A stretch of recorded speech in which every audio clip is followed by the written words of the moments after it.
Nama saya Erika Fernando, NPM saya 1742069.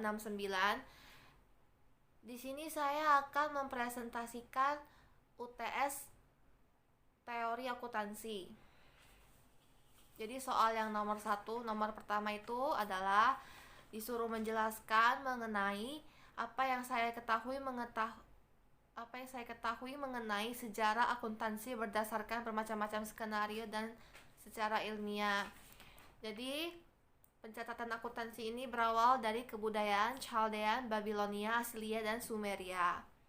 Berlanjut ke kebudayaan Mesir yang menjadi titik pusatnya, lalu ke kebudayaan Cina yang memainkan peranan yang vital pada dinasti Chow, lalu ke Yunani, memperkenalkan akuntansi dengan jelas, lalu ke Romawi, membuat hukum mengenai pelaporan posisi keuangan oleh pembayaran pajak, lalu sistem akuntansi di dunia, mulai dibutuhkan manusia untuk mencatat transaksi jual beli pada abad ke-13. Orang-orang melakukan transaksi bergantung dengan pencatatannya masing-masing untuk memantau transaksi jual beli yang terjadi. Lalu Italia tahun 1458, Benedetto membuat sistem akuntansi double entry, yaitu debit dan kredit, untuk selalu seimbang. Lalu di Skotlandia pada tahun 1854 didirikan organisasi profesi akuntan pertama di dunia. Seiring bertambahnya perusahaan, maka kebutuhan publik terhadap profesi akuntan semakin meningkat.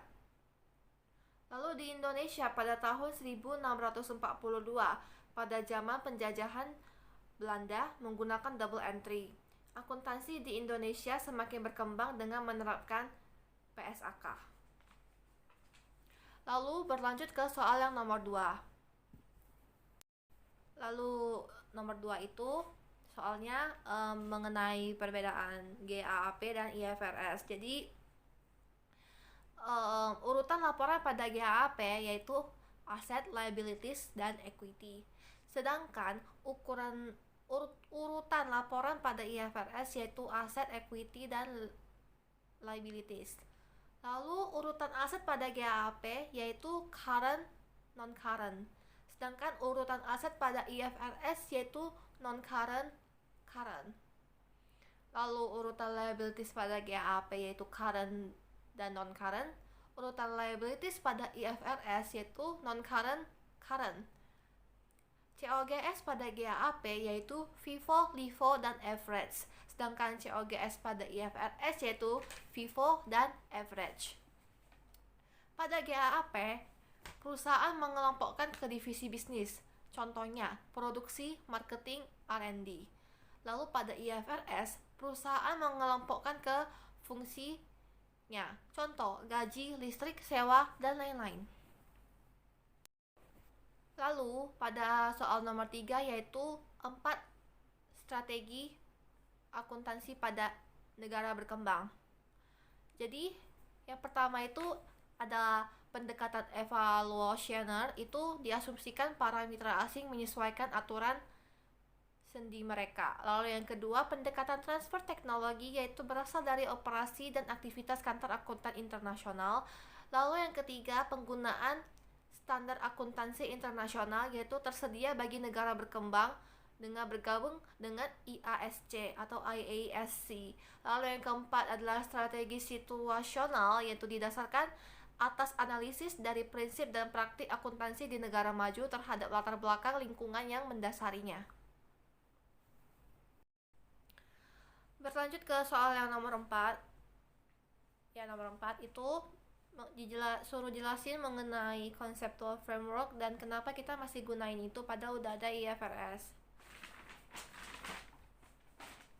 Jadi conceptual framework itu kayak gini bentuknya. Dia bentuknya tuh segitiga terbalik. Jadi yang paling bawah ini merupakan level 1, ini level 2 yang di tengah ini. Terus level 3 ini yang paling atas. Jadi di level pertama itu terdapat objektivitas yang dimana menyediakan informasi berguna untuk pengambilan keputusan. Terus di level kedua ini terdapat dua bagian, yaitu kualitatif karakteristik dan elements. Jadi kualitatif karakteristik ini dibagi menjadi dua yaitu relevance, dan di relevance ini terbagi jadi 3 lagi, yaitu ada predictive value, confirmatory value, dan materiality. Lalu yang kedua tuh faithful representative. Jadi faithful representative itu mencakup unsur kelengkapan informasi yang bersifat netral dan bebas dari error. Lalu enhancing qualities. Jadi enhancing quality itu dapat dibandingkan, diverifikasi, ketepatan waktu, dan kejelasan. Lalu pada bagian yang lainnya yaitu elemen. Elemen itu terdiri dari 5 bagian, yaitu ada aset, liabilities, equity, income, dan juga expense. Lalu berlanjut ke level 3. Di level 3 ini ada dibagi 3 bagian lagi, yaitu assumption, principles, and constraint. Jadi di bagian asumsi ini merupakan fondasi dasar dalam proses akuntansi.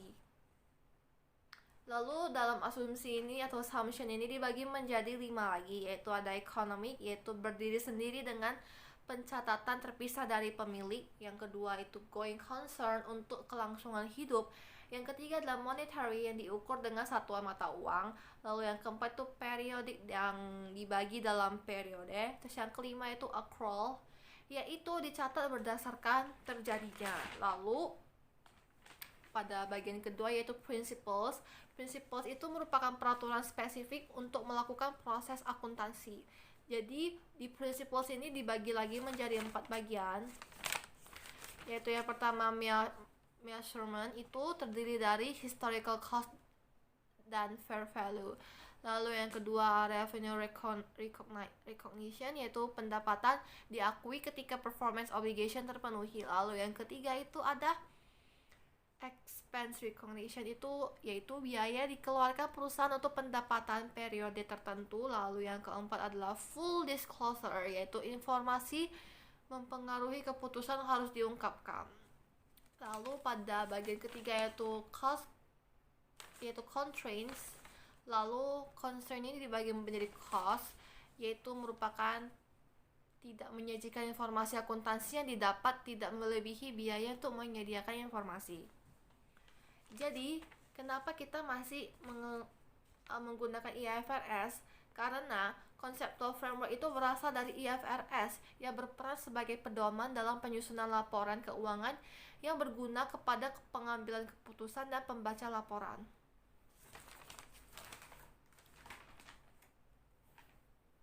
Terus soal yang kelima yaitu apakah setuju atau tidak setuju mengenai penggunaan historical cost. Jadi saya di sini tidak setuju, karena peranan yang dimiliki fair value dan historical cost itu berbeda dan mempunyai peranannya masing-masing. Jadi kita tidak bisa menggunakan salah satu di antara mereka. Contohnya nih, persediaan dijual menggunakan fair value, dan mencatat persediaan yang masuk itu menggunakan historical cost. Jadi itu mempunyai peranannya masing-masing, jadi saya tidak setuju. Jadi segitu saja jawaban presentasi UTS teori akuntansi saya. Terima kasih.